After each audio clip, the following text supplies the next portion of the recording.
بسم اللہ الرحمن الرحیم۔ السلام علیکم، میں سمیع ابراہیم ہوں اور آپ دیکھ رہے ہیں ہمارا یوٹیوب اور فیس بک چینل۔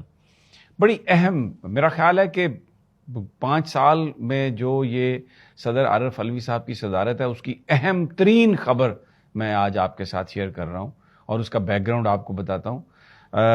انہوں نے ایک ٹویٹ کیا ہے جس میں انہوں نے یہ کہا ہے کہ آفیشیل سیکرٹ ترمیمی بل جو ہے اور پاکستان آرمی ترمیمی بل 2023، اس پر میں نے دستخط نہیں کیے کیونکہ میں ان قوانین سے متفق نہیں تھا، اور میں نے اپنے عملے سے بار بار کہا کہ یہ واپس بھیج دیں، میں ان سے متفق نہیں ہوں، اور مجھے یہ کہا گیا کہ وہ واپس بھیج دیا گیا ہے، لیکن مجھے آج پتہ چلا کہ اس پر میرے دستخط کر کے، اوکے کر کے، منظور کر کے اسے واپس بھیج دیا گیا ہے۔ اور میں اللہ کو گواہ بنا کر یہ کہتا ہوں، اللہ کو حاضر ناظر جان کر یہ کہتا ہوں کہ میں نے ان بلوں پر دستخط نہیں کیے، اور یہ جو میرا عملہ ہے اس نے میرے احکامات کے خلاف جا کر اور میری مرضی کے خلاف انہوں نے یہ دستخط کیے ہیں۔ اللہ سب جانتا ہے اور وہ انشاءاللہ مجھے معاف کرے گا۔ میں ان لوگوں سے معافی مانگتا ہوں جو اس قانون سے متاثر ہوں گے۔ اردو میں بھی کیا اور انہوں نے انگریزی میں بھی یہ ٹویٹ کیا، اور میں یہ انگریزی والا ٹویٹ پڑھ دیتا ہوں آپ کو۔ As God is my witness, I did not sign Official Secrets Amendment Bill 2023 and Pakistan Army Amendment Bill 2023 as I disagreed with these laws. I asked my staff to return the bills unsigned within stipulated time to make them ineffective. I confirmed from them many times that whether they have been returned and was assured that they were. However, I have found out today that my staff undermined my will and command. As Allah knows all, He will forgive inshallah, but I ask forgiveness from those who will be affected. اچھا، اب میں یہ، کیونکہ بہت سارے لوگ جو ہیں وہ اردو پڑھتے ہیں، مجھے اجازت دیجئے تھوڑا سا اسٹے ود می۔ یہ بہت اہم ایشو ہے، اس کا امپیکٹ کیا میں بتاتا ہوں آپ کو، اور کس نے کیا ہوگا یہ بھی میں آپ کو بتاتا ہوں۔ میں اللہ کو گواہ بنا کر کہتا ہوں کہ میں نے آفیشیل سیکرٹس ترمیمی بل 2023 اور پاکستان آرمی ترمیمی بل 2023 پر دستخط نہیں کیے کیونکہ میں ان قوانین سے متفق نہیں تھا۔ میں نے اپنے عملے سے کہا کہ وہ بغیر دستخط شدہ بلوں کو مقررہ وقت کے اندر واپس کر دیں تاکہ انہیں غیر مؤثر بنایا جا سکے۔ میں نے ان سے کئی بار تصدیق کی آیا وہ واپس جا چکے ہیں، اور مجھے یقین دلایا گیا کہ وہ جا چکے ہیں، تاہم مجھے آج پتہ چلا کہ میرا عملہ میری مرضی اور حکم کے خلاف گیا۔ اللہ سب جانتا ہے، وہ انشاءاللہ معاف کرے گا، لیکن میں ان لوگوں سے معافی مانگتا ہوں جو اس سے متاثر ہوں گے۔ بہت اہم فراڈ صدر پاکستان کے ساتھ، بے ایمانی صدر پاکستان کے ساتھ، بے ایمانی اس قوم کے ساتھ، یہ جو مکر و فریب اور جھوٹ کا دور پچھلے 16 مہینے جاری رہا، اور اب اس کی کنٹینیوشن ہم ان نام نہاد نگرانوں میں دیکھ رہے ہیں۔ آج صدر پاکستان نے جو یہ ٹویٹ کیا ہے، اس نے بتایا کہ اس ٹویٹ سے یہ اندازہ ہو رہا ہے کہ پاکستانی قوم کن قبضہ گروپوں کے ہاتھوں میں پکڑی گئی ہے، ان کے شکنجے میں آ گئی ہے، ان کو کس طریقے سے، یعنی آپ یہ تصور کر سکتے ہیں کہ اس ملک کا صدر وہ یہ کہے کہ میرے احکامات پر عمل درآمد نہیں کیا گیا۔ کون ہے ایوان صدر میں جو معاملات کو کنٹرول کر رہا ہے؟ پھر یہ سوال اٹھتا ہے کہ بہت سارے جو دیگر جو محکمے ہیں یا جو ڈپارٹمنٹس ہیں، کیا وہاں پر بھی ایسا ہی ہو رہا ہے؟ بہت یہ ایک سیریس چیز ہے۔ چیف جسٹس آف پاکستان، خدا کرے کہ ان میں کوئی ہمت ہو اور وہ اس ٹویٹ کا خود سے وہ نوٹس لیں کہ جب صدر پاکستان یہ کہہ رہا ہے آفیشیل سیکرٹ ایکٹ اور آرمی ایکٹ پر میں نے ترمیمی بل پر دستخط نہیں کیے، اور اس سے کتنے لوگ متاثر ہو رہے ہوں گے۔ میں آپ کو بتاتا ہوں کہ یہ جو ایکٹ ہیں، ان کی ترمیم میں آپ کی اور میری زندگیوں پہ فرق کیا پڑنے والا ہے، اور کس طریقے سے۔ اور پھر آپ پچھلے 2-3 دنوں سے دیکھیں جو گرفتاریوں کا سلسلہ ہے، اس میں شاہ محمود قریشی کو گرفتار کر لیا، اسد عمر کو گرفتار کر لیا، اور کتنے قائدین کو گرفتار کیا، اور آگے پتہ نہیں کتنے پرچے بنائے جا رہے ہیں۔ اس وقت پاکستان میں کوئی قانون نہیں ہے، آئین نہیں ہے، اس لیے کہ جو پنجاب اور KPK کی نگران حکومتیں ہیں وہ آئین سے تجاوز کر چکی ہیں۔ 90 دنوں کے لیے یہ حکومتیں بنی تھی، اور اب آپ دیکھیں ان کو 6 مہینے ہو گئے، اور وہ کہہ رہے ہیں کہ ابھی ہم آگے تک بھی حکومت کریں گے۔ اب یہ جو حکومت بنی ہے وفاقی حکومت الیکشن کمیشن نے کہہ دیا کہ 90 دنوں میں انتخاب نہیں ہو سکتے، تو اس کا مطلب ہے اس کا مینڈیٹ ہی نہیں ہے، اس کی کوئی قانونی حیثیت ہی نہیں ہے. یہ کہاں تک جائے گا یہ سب معاملہ؟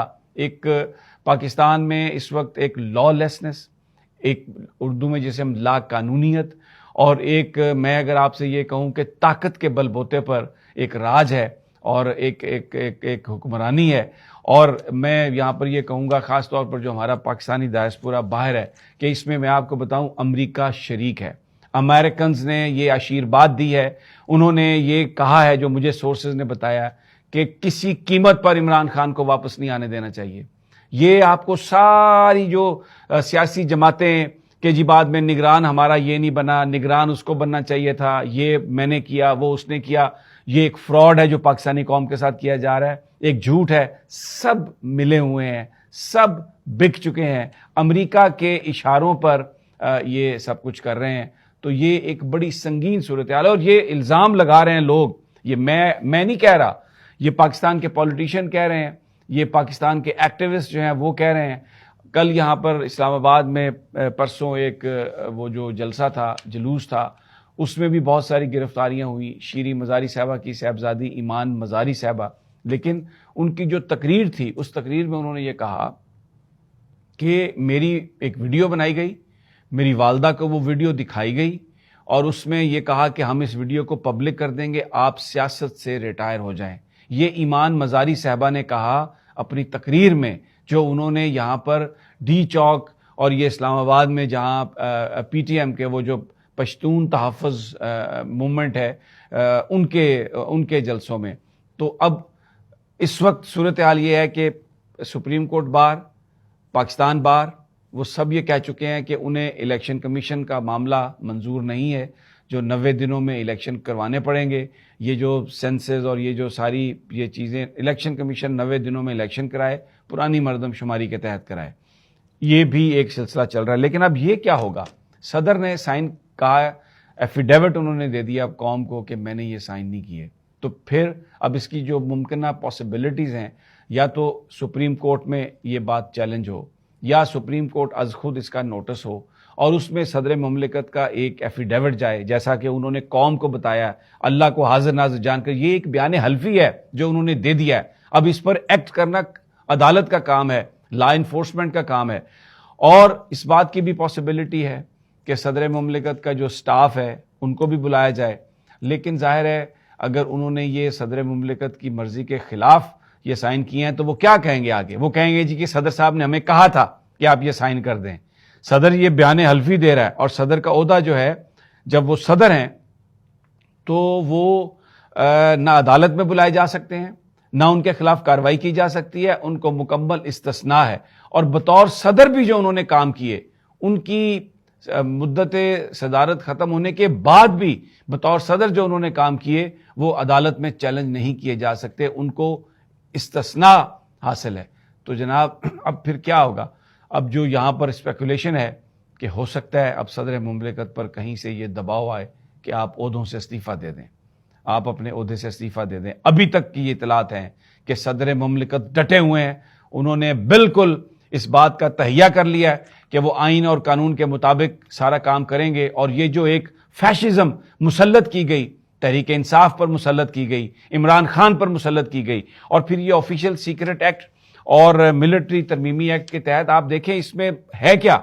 یعنی آفیشیل سیکرٹ ایکٹ کے تحت کوئی بھی شخص جو ہے، یعنی اگر آپ نے پاکستان کے مفادات کے خلاف کوئی دستاویز آپ لے کے آئے، آپ نے کوئی امن امان کا مسئلہ پیدا کیا اور آپ نے ریاست کے خلاف آپ نے کام کیا، تو کوئی ایسا کام جس کا مقصد دشمن کو فائدہ پہنچانا ہو. اب یہ لائنیں بہت اچھی ہیں، بالکل ایسے بندے کو سزا ملنی چاہیے، لیکن اس کا تعین کون کرے گا؟ یہ تو عمران خان پر پاکستان کے خلاف کام کرنے کا الزام لگا چکے ہیں.